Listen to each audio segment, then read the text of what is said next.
This week, we are taking a very sciencey dive into polyvagal theory. We're going to be geeking out all about the nervous system with a focus on what you need to know to live your most intentional life and why all this nervous system talk matters for your mental and physical health. Okay, my nerdlets, make sure your pocket protector is securely in place, because here we go. It's gonna be a good one. You're listening to Feminist Wellness, the only podcast that combines functional medicine, life coaching, and feminism to teach smart women how to reclaim their power and restore their health. Here's your host, nurse practitioner, functional medicine expert, herbalist, and life coach, Victoria Albina. Hello, my love. I hope this finds you doing as well as a human can during this moment of pandemic. I hope you are taking a moment each day to breathe, to connect in with yourself, to give yourself your fullest attention, even if it's only for 10 seconds, a minute, 3 minutes. I know we're all adjusting to being at home or working double shifts at the grocery or the ER or wherever you find yourself. Whatever is swirling in your atmosphere, I want to remind you to dedicate a moment, a breath, to you each and every day. And my beautiful darling nerd, I've been sitting here in the Brooklyn thinking about how I can be of the most service to you right now. And so, of course, my geekatronic mind turned immediately to a topic so many of us are talking about without realizing we're talking about it, which is polyvagal theory and your magnificent autonomic nervous system. This is a topic that is very much top of mind for me because I talk about it with all of my clients all day long. It's something I monitor with love and keep sort of close tabs on in my own life, in my own body.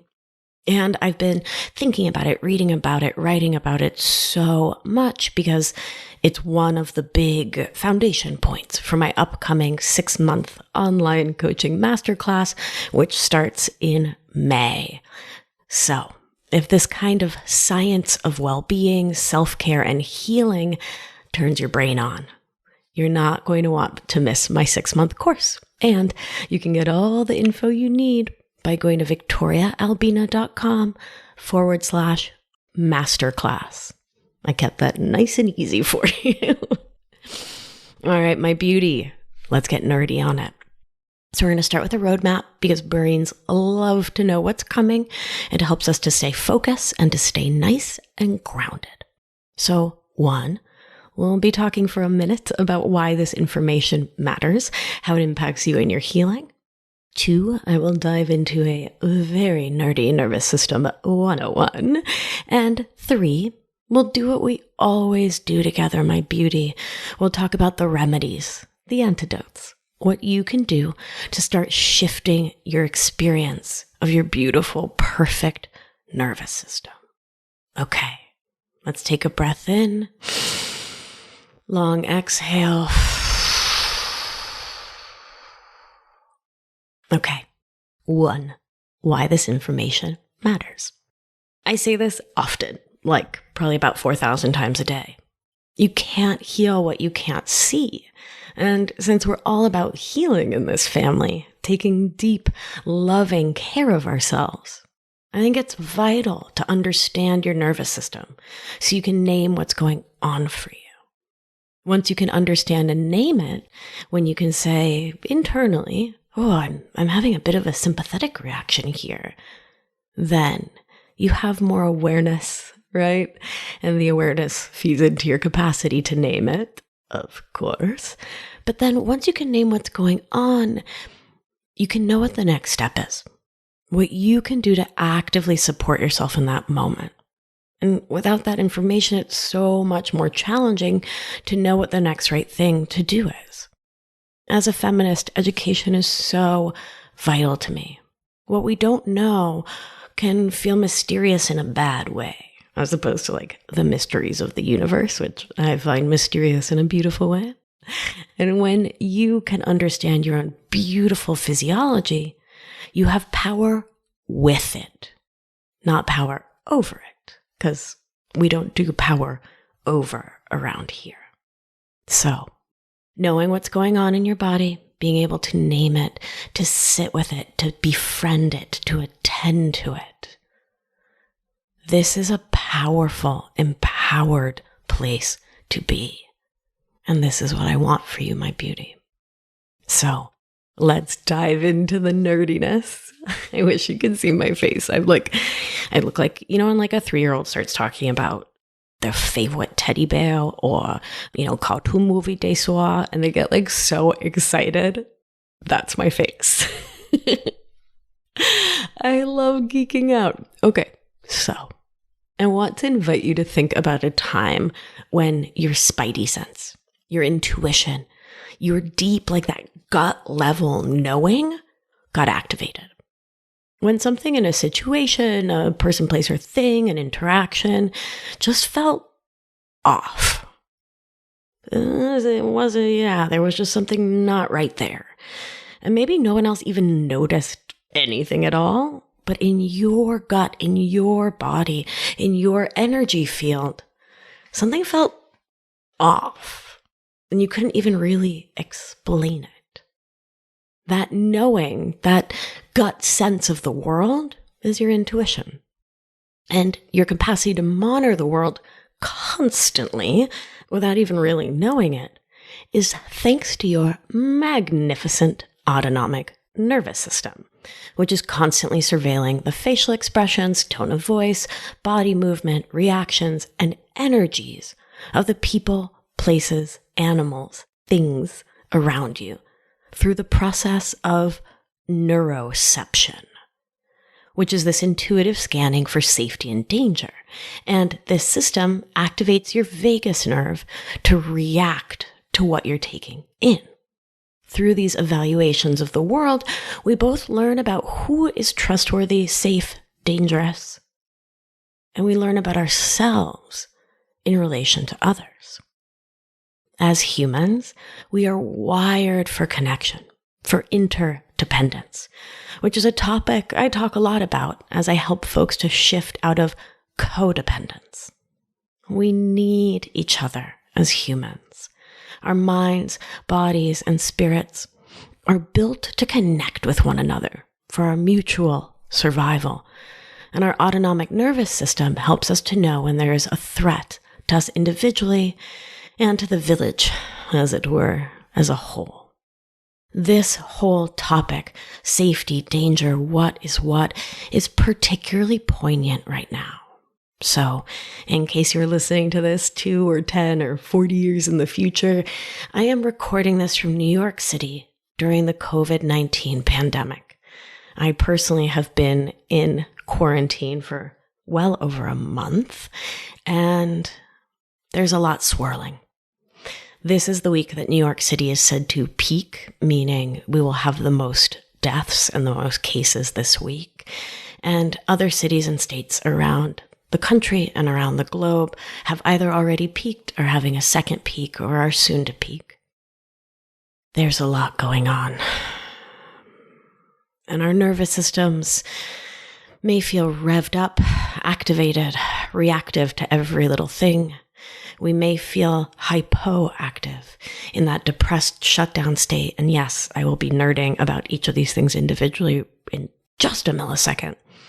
I just want to say that right now is a moment where whatever your nervous system learned in childhood can be, it isn't necessarily for everyone, but may be coming to the fore right now as there is more stress, more trauma, just more experience of uncertainty. So I talked in episode 58 about how the world is inherently, always by definition, uncertain. We never know what is coming next. And right now, that fact of the uncertainty of life is coming to the fore for many of us who may not have previously felt that uncertainty. So, pausing to understand the science and to situate your own lived experience within the framework of your nervous system can be such a beautiful way to get a little cognitive distance, which is one of the things I also teach. I teach folks to journal. The thought work we do is predicated upon doing morning thought downloads, which is when you write down everything that's swirling in your brain and take a thoughtful look at it. And by understanding your nervous system, what's physiologically happening, you can get that cognitive distance and you can understand through that framework, oh, I had a reaction from my sweet, tender, amazing animal body, and I can give myself love, and I can understand what was the trigger there, what provoked that reaction, so I can support myself differently in the future. Maybe set different boundaries, limits, but I can show up for myself once I understand cause and effect. So that's where we're at, and that's why this is what we're doing this week. Okay. So let's zoom out, back this whole knowledge train right up to infancy. So our earliest understanding of the world through our nervous system begins to be formed at birth. And it's in the first 3 years of life that our nervous system gets its primary wiring, which is also, not coincidentally, when the root chakra, Muladhara, the first chakra, the chakra of stability, security, grounding, and our basic needs, is formed. Your sense of safety around getting your basic needs met, such as having enough food, water, shelter, safety, as well as your emotional needs of interconnection, is housed here in the root chakra. I like to think of kids whose bodies, and therefore their bums, are on the ground because they don't have another option, such as standing. And I like to think about how the root chakra, the base of the spine, was close to the ground when we were little ones. And so that's what connected us to the most basic and vital of energies, the earth below. And that just helps me remember what happens in the root chakra. So, as babies, we learn about if the world is safe and learn to interpret cues from the world through our own particular lens, based on how our caregivers did or did not show up for us as wee ones. For those of us who grew up with codependency or caretakers with ambivalent attachment styles, a push-pull energy may have been part of your childhood. That is, your caregiver may have been affectionate, but then set a harsh boundary or limit. A client of mine's father would do this. He would let her snuggle into him and he would pet her head, and then he would hit some sort of like internal limit of capacity to express and experience tenderness. And he would say, "Okay, that's it. Cuddle's over," in this like really brusque way, and would pull away from the snuggle. And her inner child self interpreted this to mean that someone showing her love was unreliable, unsafe. And her nervous system took note and responded with the primitive response of withdrawal, dorsal vagus, which I'll detail in a moment. I bring this up to say I'm about to talk about the nervous system in general, and your particular experiences of what feels safe and what doesn't are yours, unique, individual, and may be very different from someone else's, and will shift and move throughout your life as you heal and learn to regulate your nervous system. This is a big part of why I encourage you to work with a coach like me, a therapist, someone who can help you to see your own mind, to see your own bodily reactions, and to help you make sense of them. Trauma, stress of all sorts can shift our nervous systems into one habitual pattern or another. And luckily, you have neuroplasticity, which is what my work as a life coach is all about. Recognizing your habitual reactions, feeling them in your body, honoring your somatic or bodily experience, and then choosing a thought with which to respond to these sensations. Sensations being the body up experience of life from your body to your brain, so that you can choose the next right feeling, brain down, you want to have on purpose, with love for yourself and the collective. And this is how we heal, by understanding these systems so we can show up for them and can manage them. And I always say that word, manage with care and gentleness. So we're going to focus on the vagus nerve and the autonomic nervous system here today, which I remember as automatic because it controls all of our involuntary processes. And let me pause to say, thank goodness for the autonomic or automatic nervous system, because frankly, if I had to think about my heart or lungs or digestive system doing their things, I would be dead. If while recording the podcast or while coaching someone, I had to also be thinking, okay, heart, 60 beats per second, lub-dub, lub-dub, lub-dub.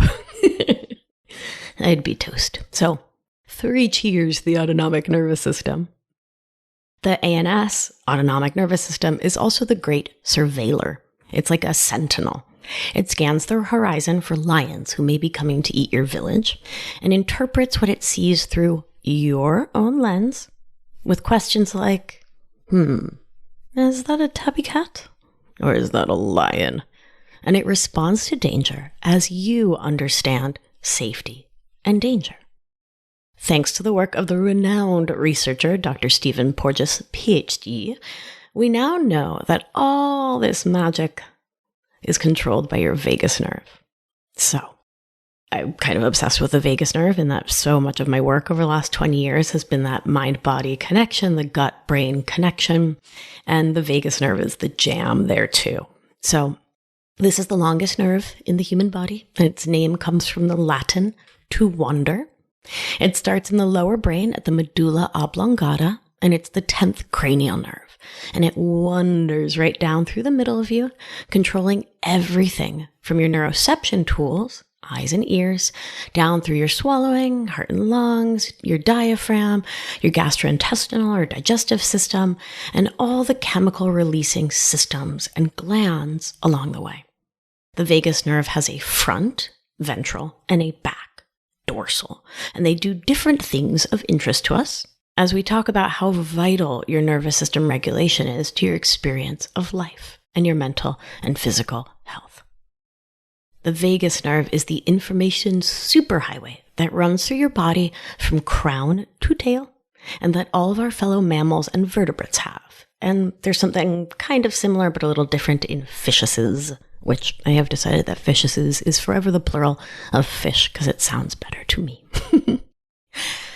So, the vagus nerve is a bottom-up system, scanning our body for information about safety and taking it to the brain for processing. The more danger we experience or feel or perceive, the more primitive our reaction feels. So, think about your last fight with someone you love. Your arguments, the points you were attempting to make, likely got less thoughtful as you got worked up.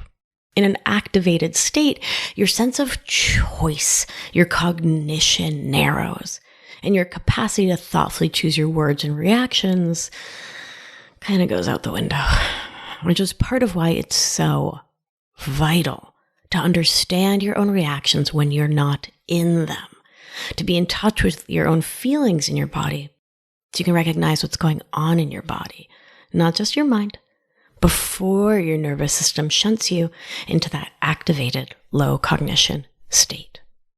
Your sympathetic nervous system, so this is one branch of the autonomic nervous system, and there's one part of the vagus nerve that attends to this, is the activator. It's our energizing system. It helps you both get up and go and live and function. It's a beautiful, useful, important thing. And it also mobilizes you to get moving when in dangerous situations. It turns on your fight or flight mechanism and activates your adrenal glands to release the stress mediator hormones, adrenaline, norepinephrine, cortisol, into our bloodstream, which can feel like a whoosh flood of energy into your body, a heating up, an adrenaline rush, so you can get out of harm's way. And non-vital bodily functions such as digestion, making thyroid hormone, making sex hormones, everything that makes us effectively feel nice and calm and good in the world sort of shuts down. Your inner ear constricts because it's listening for high tones and low tones, which are the sounds of different predators, and our oxygen level decreases. It can make your palms feel like sweaty. It can make your fingers and toes feel cold and tingly. It can make your breathing feel so short and your heart rate really rev up.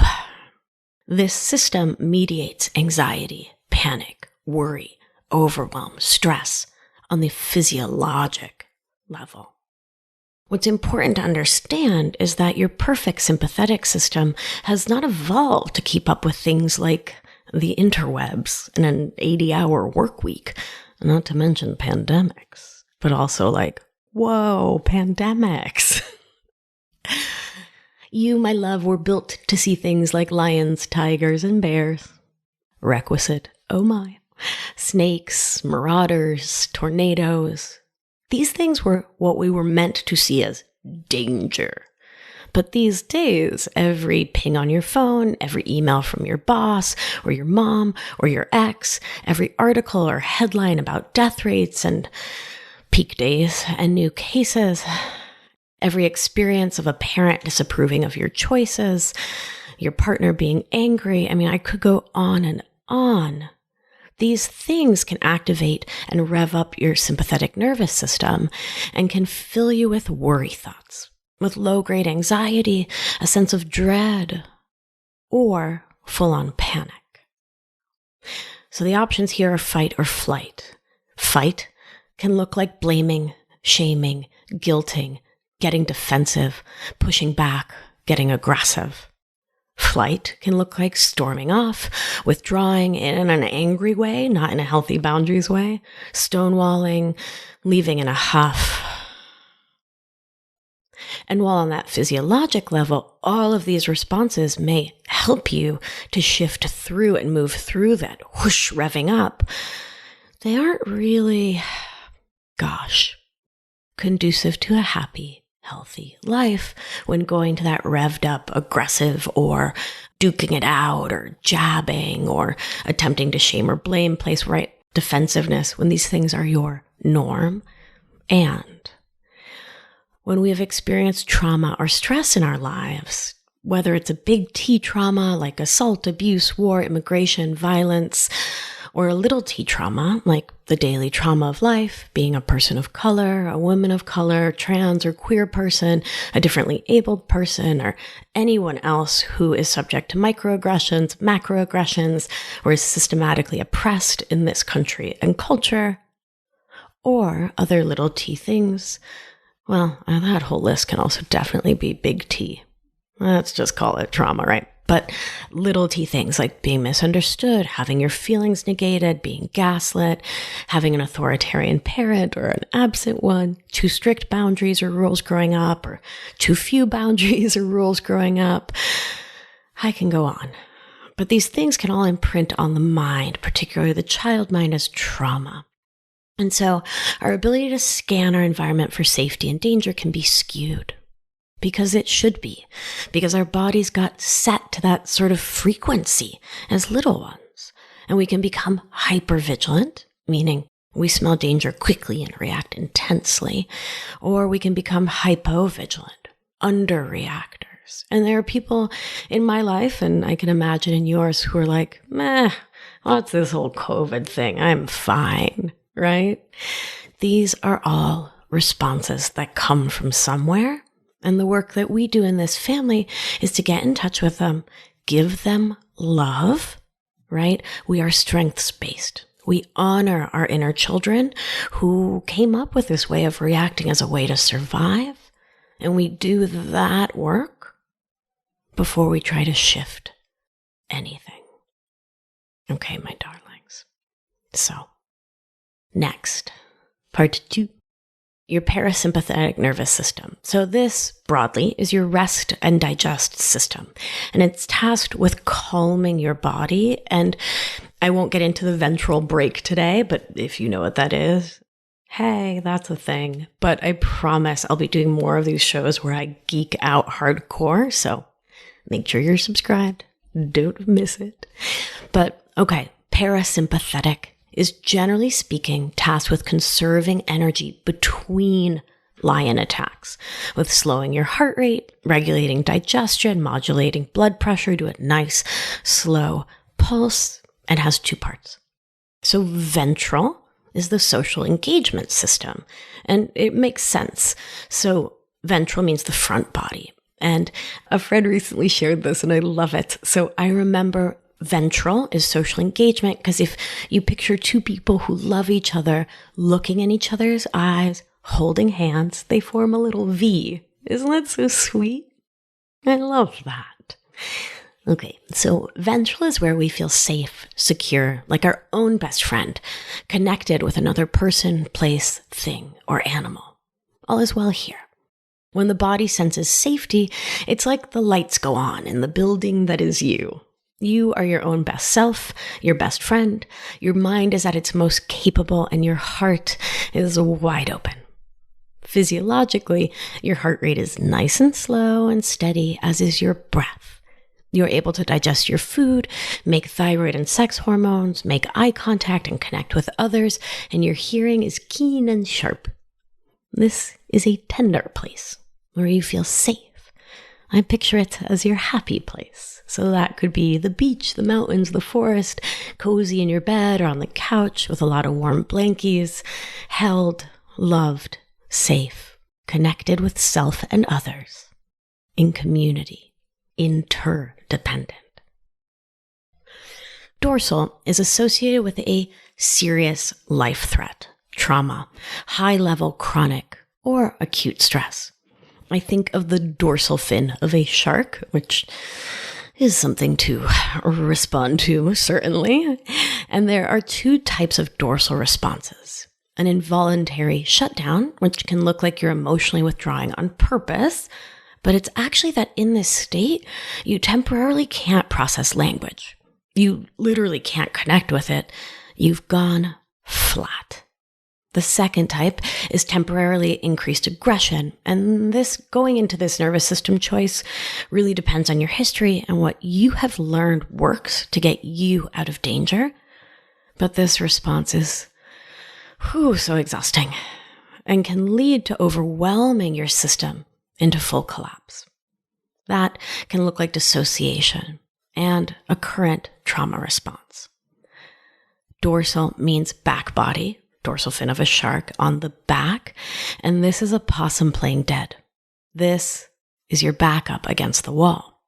So, picture yourself back in the cavehuman days. You're unsure of what's going on out there, so you're in your cave, and you're scared.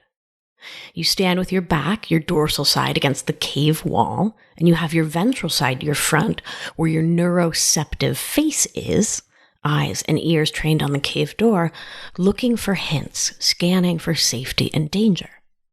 If a fellow villager comes in and smiles at you, your ventral vagus, your front body, will register that. And should that person say something in a nice, soft tone, which is called prosody of voice, a soothing tone, then you let your guard down. And you feel safe, secure, okay, able to connect with others. You're able to be social, to tend and befriend. But instead, should you hear a lion in the distance, or if someone speaks to you harshly or loudly or gives you one of those those fake-o half smiles, you might, as the saying goes, get your back up, back body, dorsal vagus, back up against the wall. See how I did that? Well, I hope that helps you remember it. Your dorsal vagus responds to cue of danger and pulls you out of connection, out of awareness, and ups all your self-protective everything. This is the freeze response. So, fight or flight is sympathetic. Rest, digest, or tend and befriend is ventral vagal, and freeze or immobilization is dorsal vagal. This is a state of playing possum and is the oldest of our responses, evolutionarily speaking. In real life terms, what this could look like is you're having a challenging conversation with a partner and they won't let you get a word in. And they're telling you that you messed up. And so you try to connect through a ventral response. Oh, babe, I didn't mean it. I'm sorry. While trying to make eye contact and smile. which are some of our nervous system's ways of connecting to establish mutual safety, to both connect with and feel that smile, that sweet response, to connect in with that other person so you can feel safe in your body and to let them know that they are safe with you. So in this experience, your partner keeps going, not wanting to socially connect with you or establish that ventral vagal energy, but rather they tell you really messed up. You did something that really upset them and they keep going. Not making it, in this example, about what you did, but making it about you. And your inner adolescent, that part of you that is often our sympathetic partner, can get activated.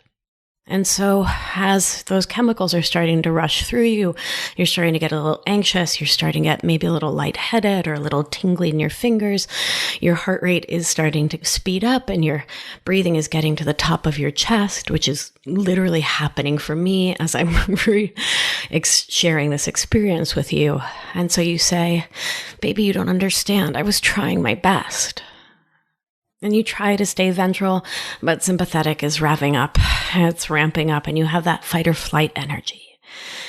And so you may try to walk away, flight, to leave the room, to get a little space. And your partner follows you into the other room and keeps talking with an angry tone, not a sweet prosodic voice. And it's just too much for your system. You get overwhelmed. Your inner child part of you, that inner 4-year-old, 6-year-old, believes them. And maybe has always worried that you're this colossal mess up. And so you start to sink into shutdown, hopelessness, despair. And you start thinking those old habitual thoughts. And I do everything wrong. Of course I didn't communicate that right. I should have thought about that more. I can't believe I messed up like this. On and on. And those thoughts feed into you feeling like wet garbage. And your nervous system that loves you and is doing its best to protect you stays with you, feeling all that shutdown energy and feeding in to that shutdown energy, that collapse. That immobilization, that distancing from your capacity to think and express yourself from your highest self, from your highest cognition. Let's take a breath in and a deep breath out. Let's shake it off a little bit. Ooh, that revved me up and then shut me down. Okay, babies, this is a common enough scenario, right? And it can happen in like 2 to 3 minutes that you move through every single little corner of your nervous system.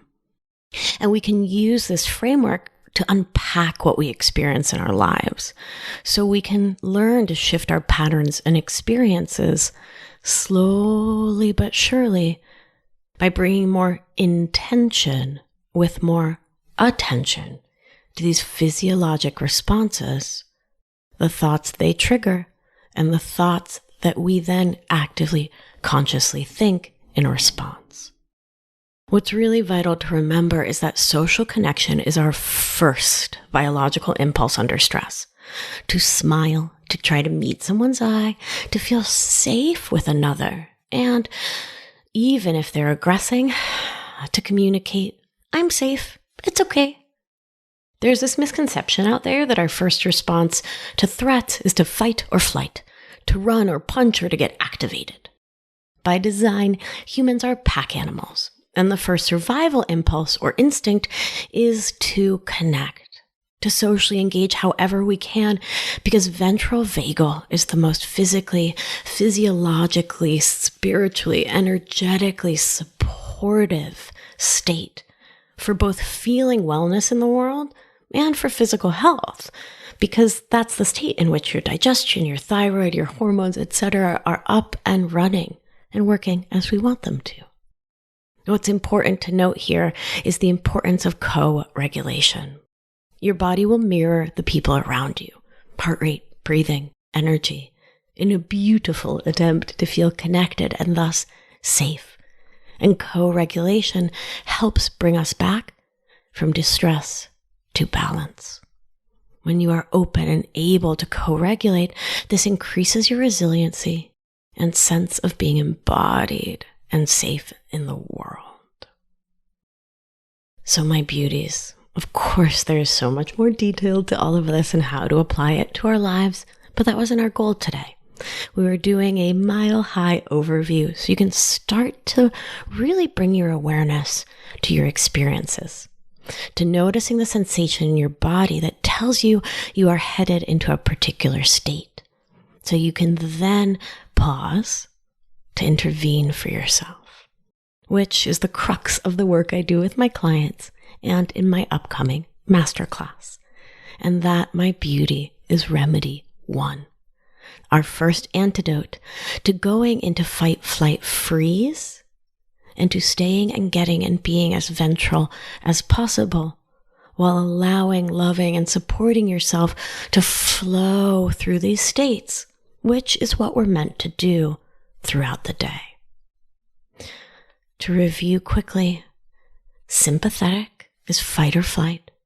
Parasympathetic has 2 parts: ventral vagal, front body, tend and befriend, safe and secure, rest and digest, and dorsal, back body, freeze, immobilization. I just can't with this. Okay. Before I go on into further remedies and antidotes, I want to say clearly that, as with everything I teach and suggest, there is no one thing that works for every human. That's not how nervous systems and bodies work, my darling. You get to try different techniques on to see what works for you, knowing that different modalities, different things will work for different people in different moments. Sometimes, I'll say often, a deep breath with a long, slow exhale works for me. That long, slow exhale shunts your oxygen, carbon dioxide balance in your body and tells your body, it's time to calm, get parasympathetic, get ventral. And sometimes it just doesn't work for me. And that's bodies. Bodies is weird. I think that's my main takeaway from 20 years in health and wellness. Bodies is weird. And my beauty, that's okay. That's perfect. It's like, literally, bodies is weird. So, if one technique doesn't work in some given moment, on some given Wednesday, you get to try another. And that's all. There's nothing wrong or bad, nothing to guilt or shame yourself about. You're just a perfect animal in process, and that's perfect. So, my beauty, when you notice you're getting activated, right? When you're starting to feel that rev up started, or you're starting to collapse, to pull out, to withdraw, some of the things you can try are 1, naming it. Really just pausing to name the sensations in your body. One of the most important things I teach is the power of the somatic connection, to really, really feeling your feelings in your body and being able to name them. Sometimes with a trauma history, or for folks who are really new to this can feel really challenging to say, oh, that feels, let's see, sadness feels blue and heavy in my chest, for example. And so I want to invite you to start. This is a suggestion I've been making literally for like a decade, but it's so right on right now. Wash your hands. But don't just wash your hands because you're trying to get the COVID off. Wash your hands to feel the water, to feel the warm water between your fingers, maybe cool water on the back of your hands, to get present to those sensations. Name them as you do it. This can be a way in to a somatic framework, to naming your experience. You can put a hand on the wall. I feel a firm, strong, cool surface. I feel it under my left hand. but on with whatever quotidian daily experience is calling for you. Petting one of your best friends, a dog, a cat, a hamster, a human, and saying, I feel this fur. I feel soft. We've done this before together here on the show. Connect in with your body, your environment, as best you're able, and creep up on it, right? Slowly ramping up your experience of feeling into your body every day. Don't forget the power of breathing. So I just mentioned this, but I'll say it again. Breathing in and focusing on the long, slow exhale. That can really work for folks. There's also the 4-7-8 breathing or the breathwork breathing. There's so many breathing patterns that one can do that can bring us back into that ventral state, and I'll invite you to play around with it. 3, remember, we humans are social animals, and our wiring is for connection and care. So build co-regulation into your life in an intentional way every day. So when we co-regulate, our bodies are awash in neuropeptides, oxytocin, GABA. These are some feel-good, amazing chemicals and hormones that are released with connection. If being in person isn't possible because social distancing, and again, recording this during COVID, then the next best thing is seeing someone's face however you can. Try FaceTime or whatever technology you can use to see the eyebrows, the smile lines of the people you love. And ask the people you love to send you voice memos or video greetings, because remember, tone of voice is a really important thing for helping us get ventral. And so ask for that instead of text messages. Animals, don't forget to connect with animals. They are the most amazing gift, as are plants. I talk to my plants all day long. Don't forget that you can ventrally regulate yourself through self-love by telling yourself sweet, loving things. And I do this all day long. I literally start my day by stating my whole name and telling myself I love me. So it sounds like this. Buenos días, María Victoria Albina Cordero. Yo te quiero tanto. That was, hello, good morning, Maria Victoria Albina Cordero. I love you so much. And I say that out loud to myself, nice and quiet because my partner's usually still sleeping. But I start the day with my own prosody of voice, that sweet, gentle tone, and giving myself a little love to help me start the day ventrally connected. If you live alone or don't have a social network, there's still lots of things you can do, such as greeting yourself, listening to podcasts that feature sweet people who love you, ahem. And one of my favorite active ways is if you feel yourself getting ramped up or sort of collapsing, I'll wrap my arms around myself, give myself a hug. And one thing that you can do is ipsilateral contractions. That's obvious, right? What that is, right? Yeah, you got it? JK.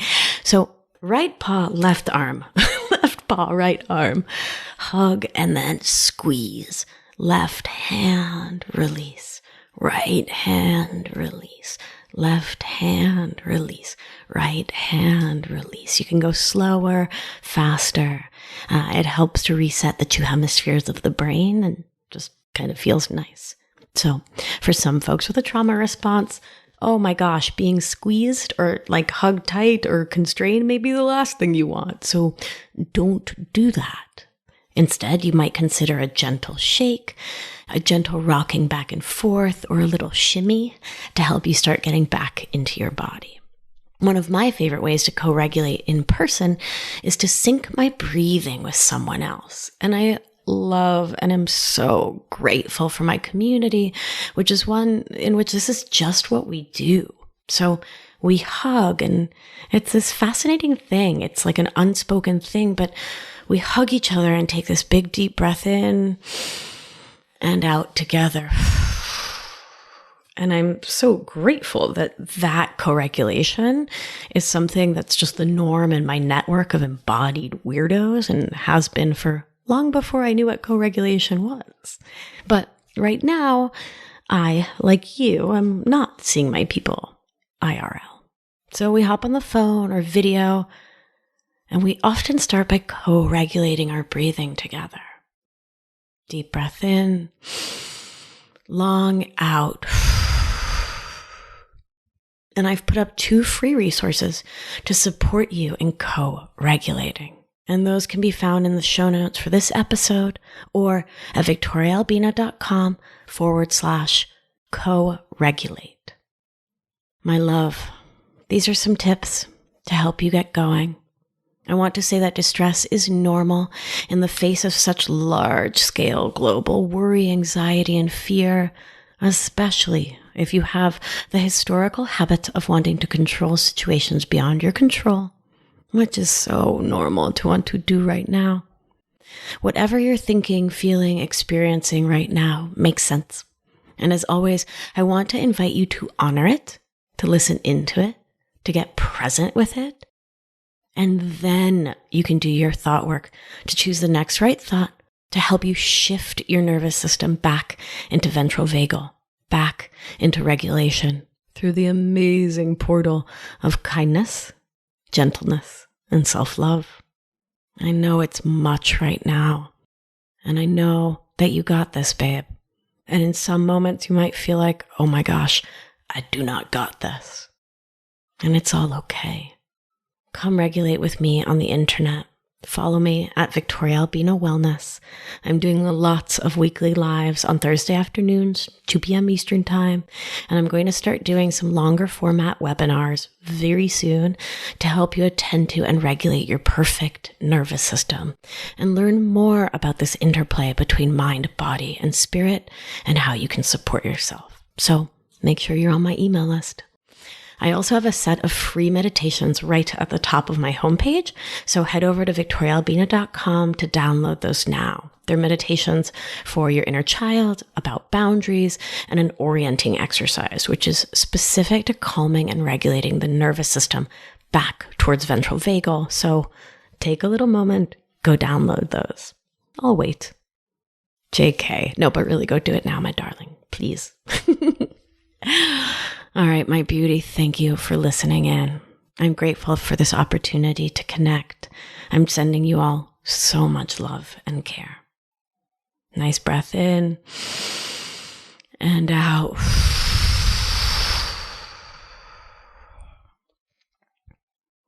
Remember, you are safe, you are held, you are loved. And when one of us heals, we help heal the world.